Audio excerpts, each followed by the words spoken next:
오늘 성령님에 대해서 말씀을 드리고자 합니다. 성령은 눈에 보이지 않습니다. 그런데 성령님은 계십니다. 성령님을 생기 있게 깨닫는 분들이 계셔요. 성령이 충만하니까 이게 성령이 역사하는구나, 민감한 걸 볼 수가 있어요. 영적으로 깨어 있으니. 바람은 우리 눈에 보이지 않습니다. 그러나 바람이 몰아칠 때 그때 바람의 존재를 느끼게 됩니다. 알게 됩니다. 성령님도 눈에 보이지 않지만 성령의 역사가 임할 때는 성령이 역사하는구나 하는 것을 깨달을 때가 있어요. 바람도 마찬가지예요.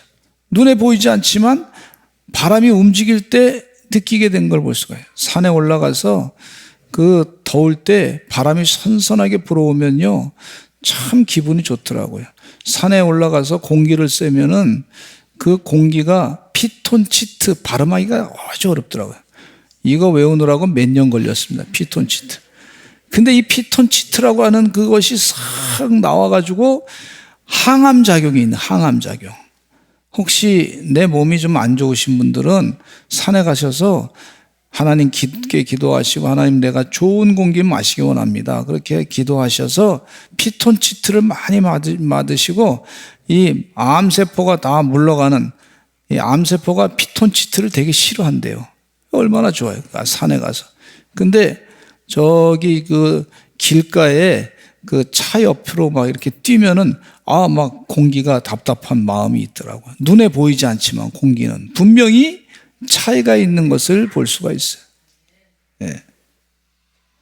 제가요, 콜로라도에 그 여행을 우리 목사님들하고 갔던 적이 있는데, 그 콜로라도의 어느 음식점에 들어갔더니 거기는 담배 피는 게 자유로워. 그래서 그냥 담배 냄새가 얼마나 나는지 몰라. 담배. 이쪽으로 가도 담배 냄새, 저기도 담배. 하여튼 미국에 있는 담배 피는 사람이 다 모여가지고 태우고 간 것 같아 보니까. 그냥 냄새가 쩔어가지고 말이죠. 냄새가 지독해서 견딜 수가 없어 나왔어. 오히려 나오는 게 낫더라고.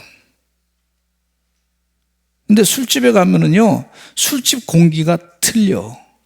교회 하면 교회 공기가 달라, 그죠? 아멘 안 하신 분들은 술집에 안 가보신 분 같아 보니까, 가만히 보니까. 안 가본 거예요.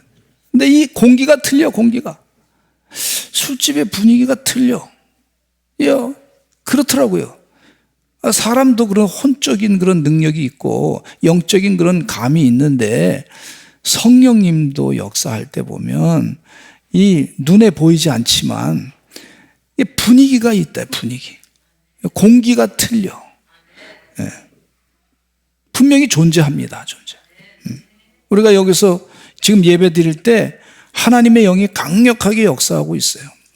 그 깨달음이 와요. 느낌이 와. 구약의 에스겔 선지서에 보면은요, 에스겔 37장에 에스겔 해골 골짜기의 기적을 말씀해 주고 있는데, 에스겔은 해골 골짜기, 바싹 마른 뼈가 있는 골짜기, 죽음의 골짜기에 하나님의 영으로 인도함 받았어요. 하나님의 영으로 죽음의 골짜기, 마른 골짜기, 아주 뼈밖에 없는 그런 골짜기, 해골 바가지가 잔뜩 있는 그 골짜기에 하나님의 영으로 인도함 받았어요. 하나님께서 에스겔에게 물어봤습니다. 인자야, 지금 에스겔 선지자야, 이 뼈들이 다시 살 수 있겠느냐 물어봤어요. 그랬더니 하나님께서 물으시니까 에스겔 선지자가 뭐라느냐면, 주여 주님만이 아십니다, 이렇게 고백하고 있어요. 여호와여 주께서 아시나이다. 그러니까 나는 모릅니다. 주님이 아십니다. 주님이 하시면 됩니다. 주님이 역사하면 됩니다. 하나님이 일하시면 됩니다. 주의 영이 임하면 됩니다. 이렇게 얘기하고 있는 것을 볼 수가 있어요. 그랬더니 하나님은 이 모든 뼈에게 대언하여 말하라. 너희 마른 뼈들이 여호와의 말씀을 들을지어다. 근데요, 뼈들이 귀가 없어요. 귀가 없는데 뼈들에게 얘기하라 그런 거예요. 얘기야.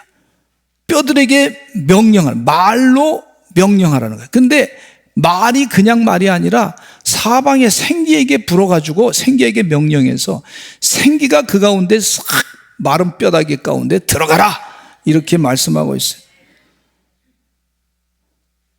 에스겔 37장 9절에 한번 읽어보겠습니다. 시작. 또 내게 이르시되 인자야 너는 생기를 향하여 대언하라. 생기에게 대언하여 이르기를 주 여호와께서 이같이 말씀하시기를 생기야 사방에서부터 와서 이 죽음을 당한 자에게 불어서 살아나게 하라 하셨다 하라.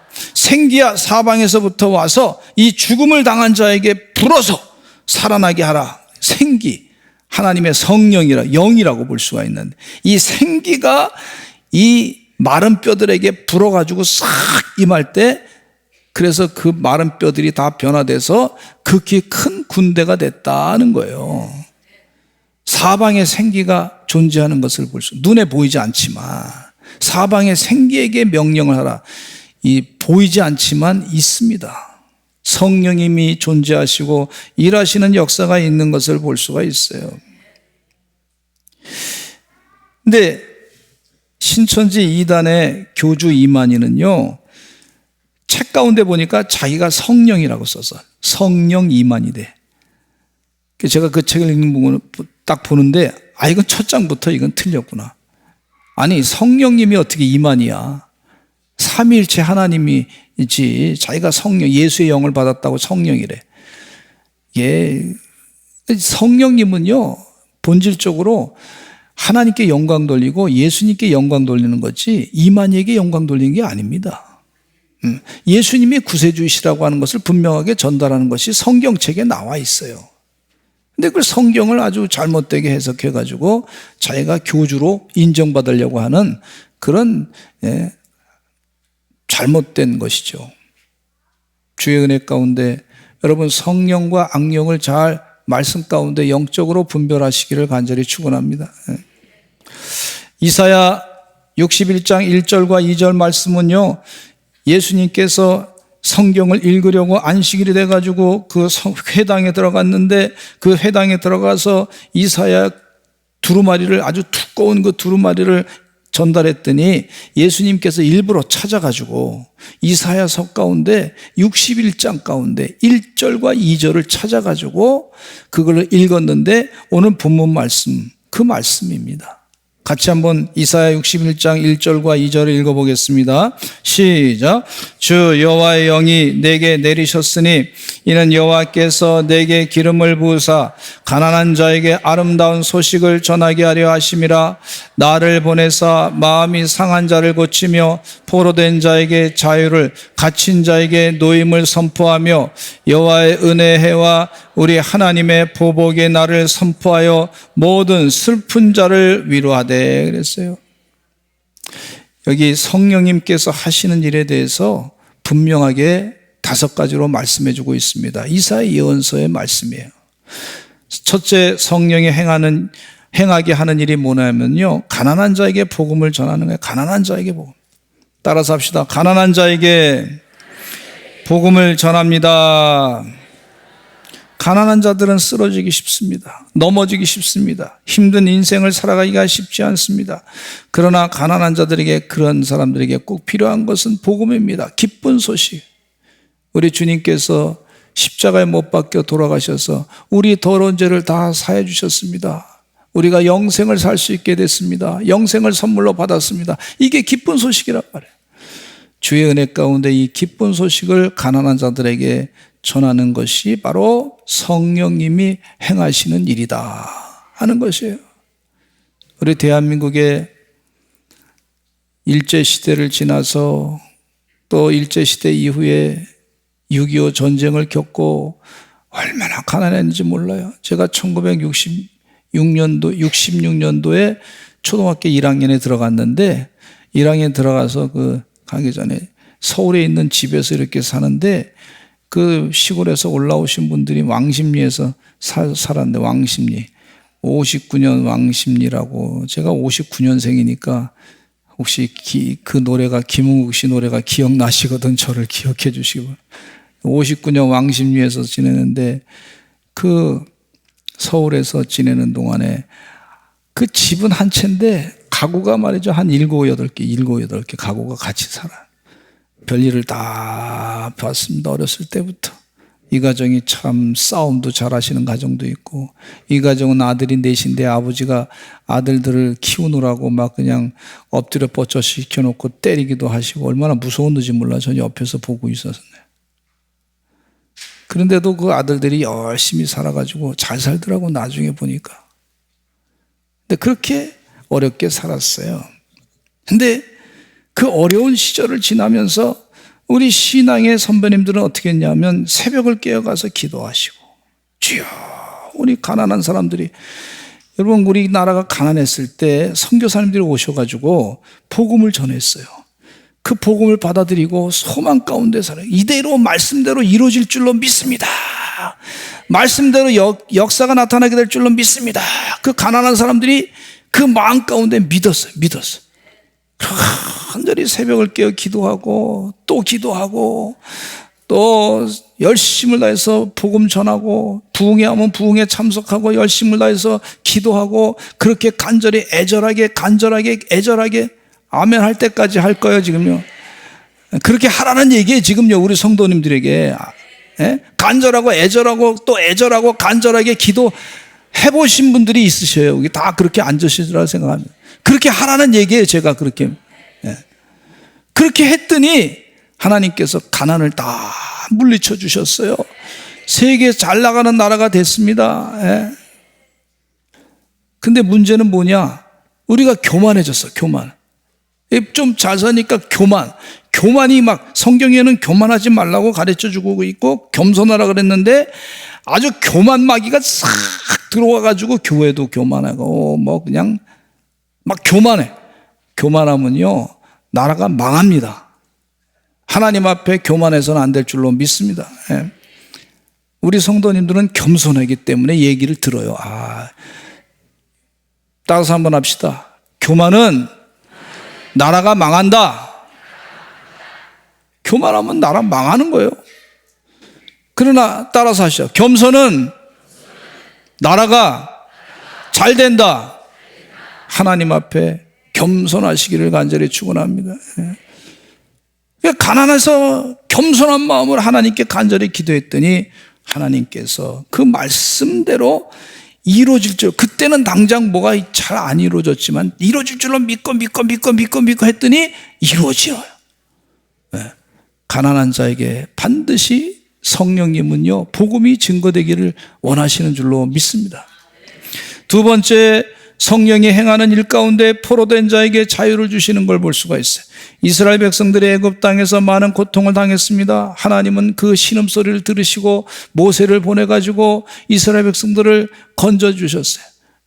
억압하는 바로왕 애굽 땅에게 10가지 제약을 내리시고 홍해를 건너게 하시고 따라오는 애굽의 병사들을 600명을 수장을 시키시고 다시는 애굽 사람들이 쫓아오지 못하게 하셨던 걸 볼 수가 있어요. 완전히 자유하게 해주시는 은혜 가운데 그들이 살았어요. 또 바벨론 포로 생활 가운데 70년 동안 고생했는데 하나님께서 고레스 왕을 통해 가지고 페르시아 제국이 일어나서 바벨론 제국을 멸망시키고 고레스 왕으로 말미암아 이스라엘 백성들이 다시 본국으로 돌아오게 하시고 성전을 짓게 하시고 하나님께서 자유케 하신 줄로 믿습니다.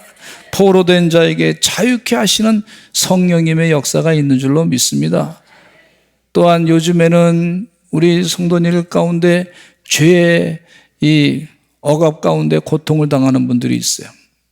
마약에 중독당한 분도 계시고, 도박 중독당하신 분, 도박의 중독에 빠진 분도 계시고, 술 중독에 빠진 분도 계시고, 담배와 거짓증과 불순종과 여러 중독에 빠진 걸 볼 수가 있어요. 지난 주간에 지방 교육자 부부 수양회를 갔다 왔는데 강원도로 갔다 왔습니다. 강원도의 동강이라고 하는 곳에 가서 뭐 단양, 영월, 또 제천 뭐 이렇게 다녀봤는데 그 목사님 가운데 거기서 목회하시던 목사님이 계시는데 정선에 대해서 잠깐 얘기하더라고요. 정선에 뭐가 있냐면 도박장이 있어. 도박장. 카지노가 있어. 카지노. 그 목사님 얘기가 뭐라 그러냐면, 목사님 그 카지노에서 1년에 자살해서 죽는 사람들이 몇 명이냐면 60명이 넘습니다. 60명이 넘어. 도박의 중독에 빠져가지고 돈 다 잃고. 거기서부터 자유해야 돼. 성령님은요. 그래서 거기 가서 안타까우니까 목사님 가운데 크게 현수막을 걸어놓고, 도박 중독은 집안이 망하고 나도 망하고 다 망치는 겁니다 하고 그냥 여기서 헤어나오시기 바랍니다. 안타까우니까 거기서 현수막을 걸어놓고 그렇게 복음을 전하는 목사님도 계시더라고. 우리를 요즘에 또 우리 성교육을 우리 장로님하고 권사님들 가셔서, 집사님 가셔서 우리 기지시에서 또 가서 가르칠 텐데, 아마 곁들여서 이 마약 중독도 위험한 거라고, 도박 중독도 위험한 거라고 그렇게 가르칠 줄로 믿습니다. 이게 왜 가르치냐? 무슨 큰 돈 되는 거 아니에요. 그 봉사하면서 성령 충만해서 이걸 내가 가르쳐야 되겠다, 여기서 자유케 해야 되겠다, 그런 마음을 가지고 가서 전하는 거예요. 성령 충만해서 잘 감당할 수 있도록 기도해 주시기를 간절히 축원합니다. 우리 시편 146편 7절로 8절 말씀해 보니까 성령님의 하나님께서 하시는 일, 시작. 억눌린 사람들을 위해 정의로 심판하시며 줄인 자들에게 먹을 것을 주시는 이시로다.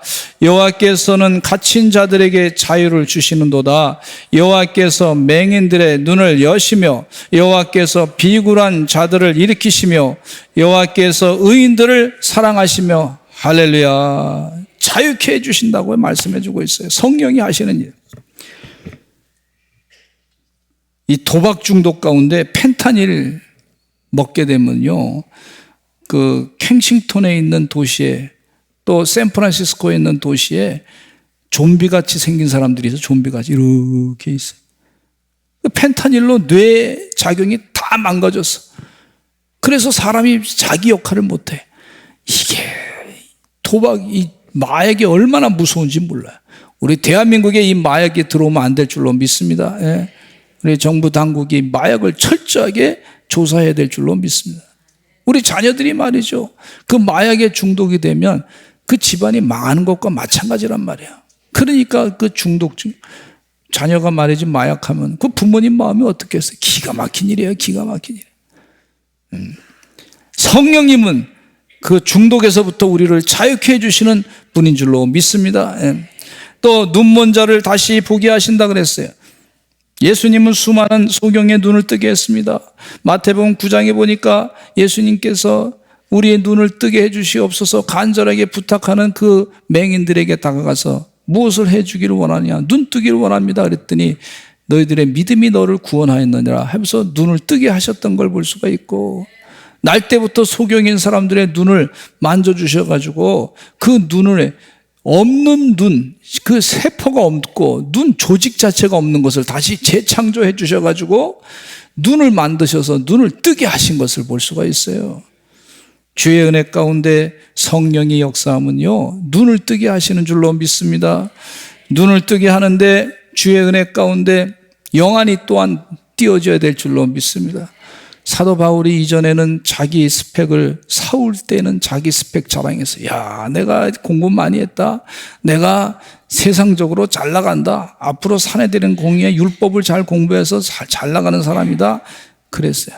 근데 나중에 예수님 만나기 전에 다메섹 도상에서 그의 눈이 비늘이 꼈는데 아나니아 만나가지고 아나니아가 안수기도 해줘서, 아나니아도 하나님의 이끌림 받아서 안수하라 그래서 안수기도 해줘서 그 사도 바울이 눈이, 비늘이 싹 벗겨져서 눈을 뜨게 했어요. 근데 눈만 뜨게 한 것이 아니라 영안이 띄어지게 한 것을 볼 수가 있어요. 할렐루야. 이전에는 내 스펙으로 영원히 살 줄 알았는데 영안이 띄어지니까 영원히 사는 게 뭐냐, 우리 주님으로 영원히 사는 것을 깨달았어요. 여러분, 이 땅에 살면서 참된 진리가 뭔지 아십니까? 예수님이 내가 곧 길이요 진리요 생명이라 그랬어요. 여러분 다 직장생활 하는 거 살려고 하는 거 아닙니까? 또 밥 먹는 거 살려고 하는 거지, 살려고. 그리고 공부하는 거, 뭐 학적으로 공부 열심히 하고 또 연구 많이 하고 내가 박사학위 받고 뭐 해야 되겠다. 그거 왜 그래요? 살려고. 죽으려고 하는 사람이 있어요? 그렇지 않잖아요. 살려고. 학교 애들 공부시켜. 왜? 잘 살게 하기 위해서. 그거 다 살려고 하는 거예요. 살려고. 그런데 그 모든 살려고 하는 거 우리가 필요해요. 그거 살면서. 그런데 육신의 장막을 벗게 되고 그것은 영원히 살 수 있게 하는 게 아니란 말이죠. 그 예수님의 진리의 말씀 가운데 가르쳐 준 것이 뭐냐면 영원한 생명의 길의 진리야 이게요. 예. 그러니까 그걸 깨달은 사도 바울이 이제는 내가 세상의 스펙을 자랑했는데 그거 가지고 영원히 사는 게 아니구나. 이거 깨달았어요. 그리고 나서 갈라디아서 6장 14절에 이렇게 고백합니다. 같이 읽어보겠습니다. 시작. 그러나 내게는 우리 주 예수 그리스도의 십자가 외에 결코 자랑할 것이 없으니 예수 그리스도의 십자가 외에 결코 왜? 이것은 영원히 사는 진리이기 때문에 그래요. 죄가 사함받고 영원히 사는 그 진리, 영생의 진리. 예수님께서 말씀하신 진리는 영생의 진리, 영원히 사는 진리를 가르쳐주고 계시는 것을 볼 수가 있어요. 우리 사랑하는 성도들의 삶이 영원히 띄어져서 영생의 진리 가운데 성령의 충만함으로 영생의 진리 가운데 들어가시기를 간절히 축원합니다. 눌린 자를 또 자유케 한다 그랬어요. 세상의 온갖 근심과 걱정에 얽매이고 고통을 받는 사람들에게 영혼의 평안과 자유를 주시게 하시는 걸 볼 수 있어요. 눌린 자를 자유케 한다. 신방 갔더니 말이죠. 서울에서 목회할 때 신방 갔는데 어느 가정에 갔더니 목사님 제가 밤에 잘 때 가위가 눌려서 깜짝깜짝 놀랍니다. 잠을 제대로 잘 수가 없습니다. 잠자는 게 무섭습니다. 그러시더라고. 목사님 기도해 주세요. 그래서 내 능력이 아니고 우리 주님의 능력으로 예수 그리스도의 이름으로 명하노니 가위 눌리게 하는 악한 것은 물러갈지어다. 기도했어요. 그렇게 기도했더니 얼마 안 있다가 목사님 잠잘 때 너무 편안하게 잡니다. 그러시더라고요. 눌린 자를 자유케 하는 거예요. 혹시 공황장애 있으신 분들, 혹시 우울증이 있으신 분들 기도하시기를 간절히 축원합니다. 하나님 나를 자유케 해주실 줄로 믿습니다. 성령님을 사모합니다. 성령님의 은혜 가운데 거하게 해 주시옵소서. 그러시기를 간절히 축원합니다. 주의 은혜의 해를 또 전파하게 한다 그랬어요. 레위기 25장 10절 말씀에 보니까 희년에 대한 규례가 있는데 희년의 규례가 바로 은혜해입니다. 시작. 너희는 50년째 해를 거룩하게 하여 그 땅에 있는 모든 주민을 위하여 자유를 공포하라. 이 해는 너희에게 희년이니 너희는 각각 자기의 소유지로 돌아가며 각각 자기의 가족에게로 돌아갈지며 그랬어요. 완전히 자유하게 하는 거예요. 노예들이 열심히 일했는데 이제 50년 되면 아무 조건 없이 자유케 해준다고 그렇게 말씀해 주고 있어요. 성령님은 우리를 은혜 가운데 자유하게 해주시는 분인 줄로 믿습니다. 근데 이 성령이 충만한 사람, 주의 영이 임하면요, 두 번째는요, 신령한 것을 사모해요. 신령한 거. 신령한 것을 자꾸 사모하게 돼요. 성령 충만한 사람은 신령한 것을 사모하게 되는데 어떻게 하냐면 그 첫째가 예배를 통해서 신령한 걸 사모하게 돼요. 예배를 통해 신령한 거 어떻게 사모하냐? 가장 첫째가 예배입니다. 예배. 요한복음 4장 23절로 24절에 보면 이런 말씀이 있어요. 시작. 아버지께 참되게 예배하는 자들은 예배할 때가 오나니 이렇게 예배하는 자들을 찾으시느니라. 하나님은 영이시니 예배하는 자가 영과 진리로 예배할지니라. 성령이 충만한 사람은 예배를 또 드리고 싶어요. 예배 또 드려야 되겠다. 찬양해야 되겠다. 북한의 김일성이가 또 김정일이가 예배를 또 계속 드리자. 예수님께 예배 드리자.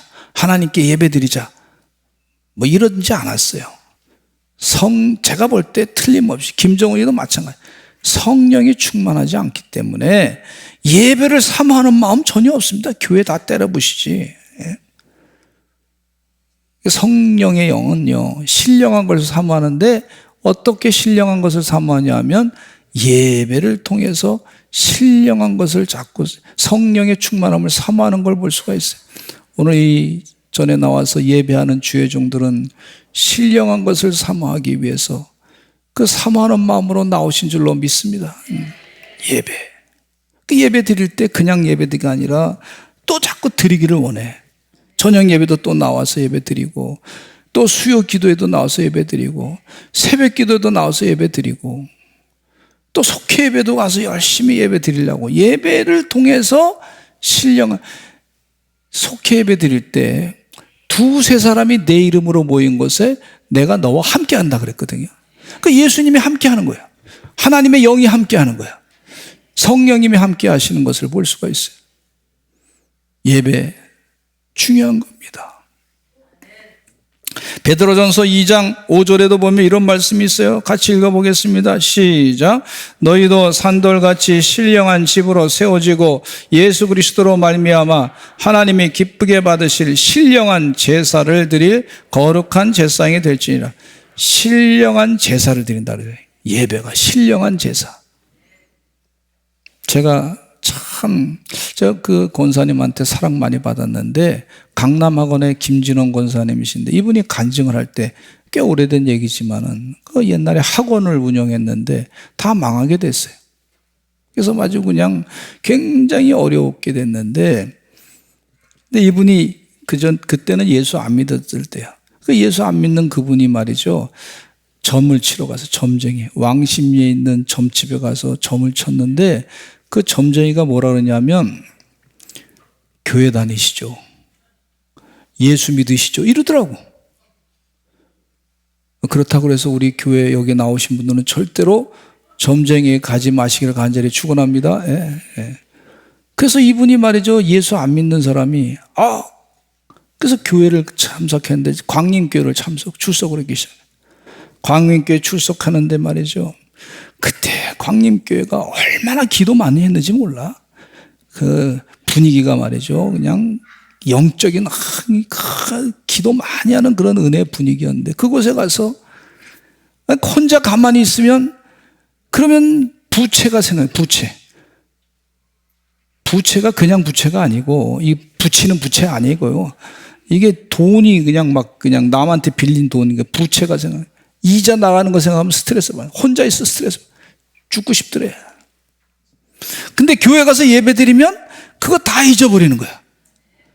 그냥 하나님께 예배 드리는 거야, 예배. 그 성령이 그 마음을 만지시는 거죠. 예배 드리면서 성령이 그 마음을 만지시고, 한 번 드리니까 너무 좋은 거야. 그리고 따서 집에 가서 가만히 혼자 있으니까 이게 또 부채가 생각나요. 빚이 생각나는 거야. 이거 못 살겠더래. 그래서 또 교회 와서 또 예배. 1부 드리고 2부 드리고 3부 드리고 4부 드리고, 이게 아멘 할 때까지 할 거예요. 1부 드리고 2부 드리고 3부 저녁 예배 또 드리고, 아침 예배 새벽 기도 드리고, 선교회 또 드리고, 한 주에, 제가 여러 번 말씀드렸는데 한 주에 이분이 보통 예배 드리는 게 한 20번 이상 드렸대요. 20번 이상. 그리고 난 다음에 그해 그 학원을 운영하는데 서울대학교 간 학생들이 80명이 나왔더래. 80명이. 그러니까 소문 나가지고요, 영등포에 있는 학원인데 그 구석까지 찾아가지고 2,000명이 한 해에 오는데 2년 만에 빚 다 갚고, 10년 동안 지었던 빚 다 갚고 해결함 받았다고 간증을 하시더라고. 그래서 예배가 얼마나 중요한지 아시니까 이분이 말이죠, 학원에서, 강남 학원에서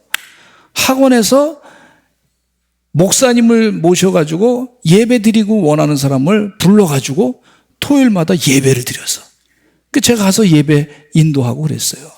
근데 그 중에 나온 사람 가운데 목사님도 나오고, 학원에 학생 목사님도 나오고, 찬양 사역자도 나오고, 그 앞에서 찬양하는 그 청년이 있었는데, 그 청년이 찬양을 얼마나 잘하는지 나중에 큰 무대에 서가지고 정말 훌륭한 찬양 사역자가 됐어요. 예배가 중요하더라고요. 예배가. 여러분, 예배 가볍게 보지 마시길 간절히 축원합니다. 예배 드리지 못하게 하는 것이 말이죠, 마귀야, 마귀. 예. 신령한 것을 사모하지 못하게 하기 때문에 그렇습니다. 신명기 6장 5절 말씀 보겠습니다. 시작. 너는 마음을 다하고 뜻을 다하고 힘을 다하여 내 하나님 여호와를 사랑하라. 예, 하나님 여호와를 사랑하라 그랬어요. 예배를 잘 드리라. 근데 신령한 것을 또 성령 충만한 사람은 신령한 것을 사모하게 되는데, 두 번째는 신령한 찬양을 불러요. 신령한 찬양.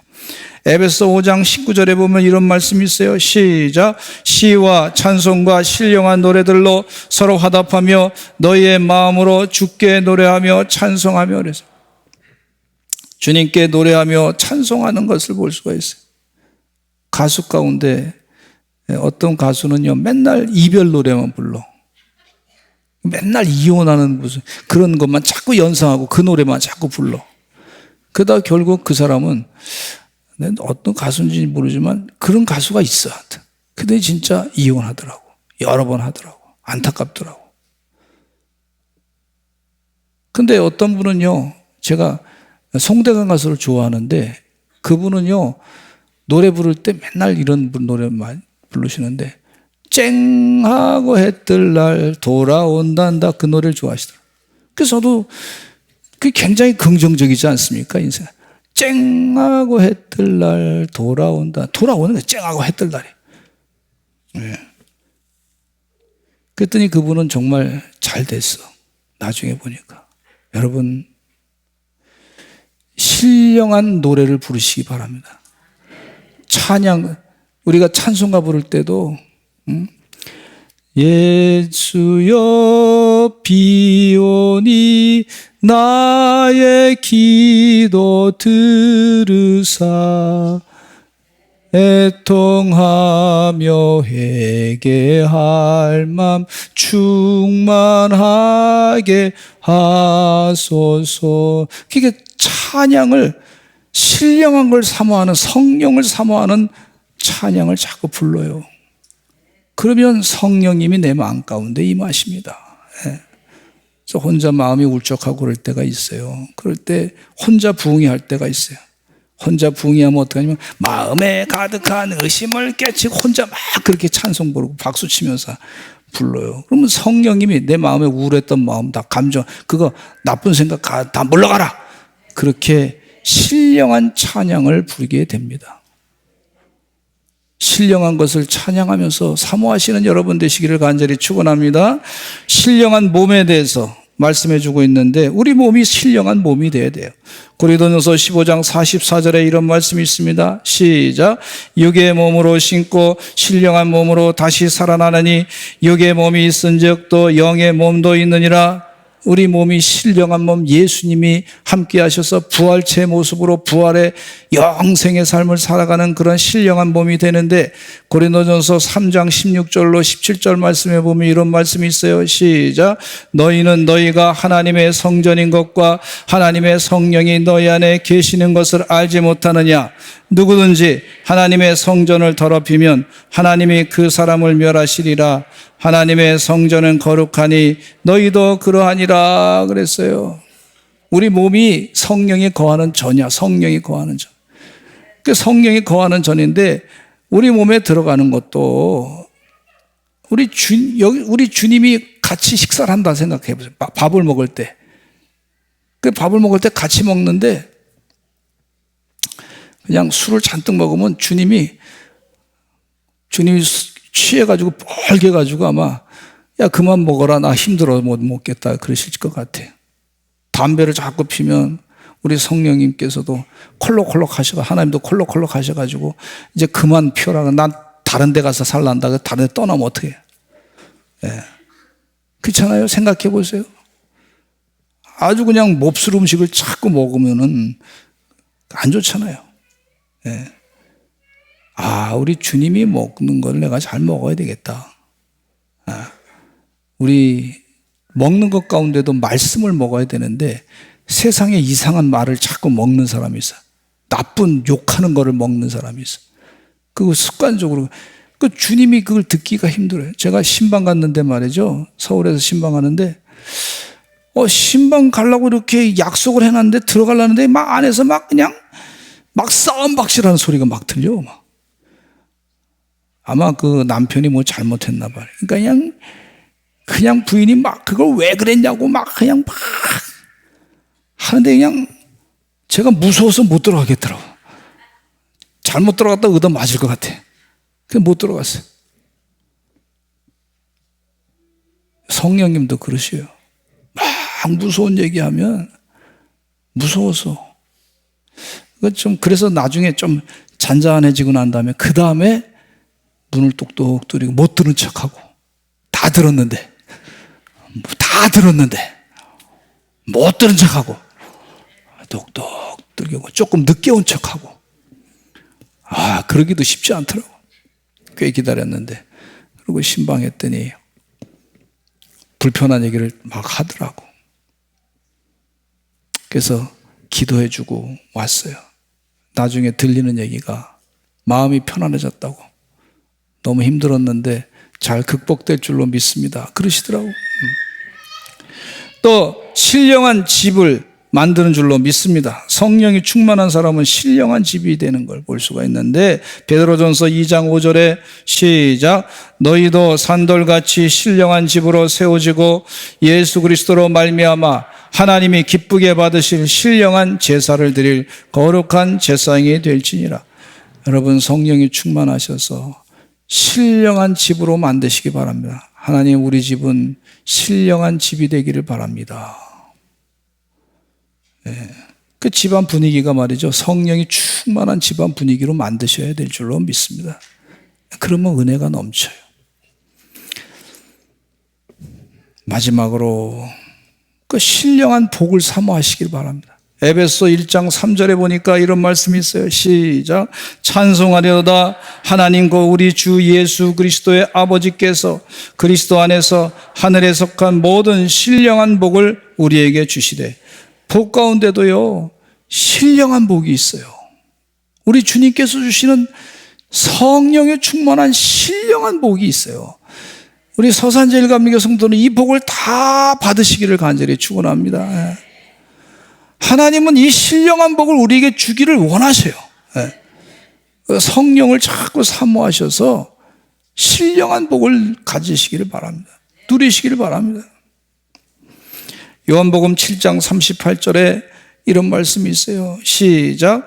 나를 믿는 자는 성경의 이름과 같이 그 배에서 생수의 강이 흘러나오리라 하시니 우리 배에서 성령이 충만해서 생수의 강이 흘러넘치는 은혜 가운데 살기를 간절히 바라고 있어요. 예수님을 원하실 때, 사모할 때 성령이 하나님의 영이 역사해서 그 배에서 생수의 강이 흘러넘치는 은혜가 있다고 말씀해 주고 있는데 주의 은혜 가운데 우리 서산제일감리교 성도들 이 자리에서 예배드리는 주의 종들은 신령한 복을 다 누리시기를 간절히 축원합니다. 우리 다 같이 통성으로 기도하겠습니다. 성령으로 충만케 하여 주시옵소서. 신령한 복을 받게 해주시고 신령한 몸이 되게 하시고 우리의 신령한 가정이 되게 하여 주시옵소서. 주여 한번 외치고 기도하겠습니다. 주여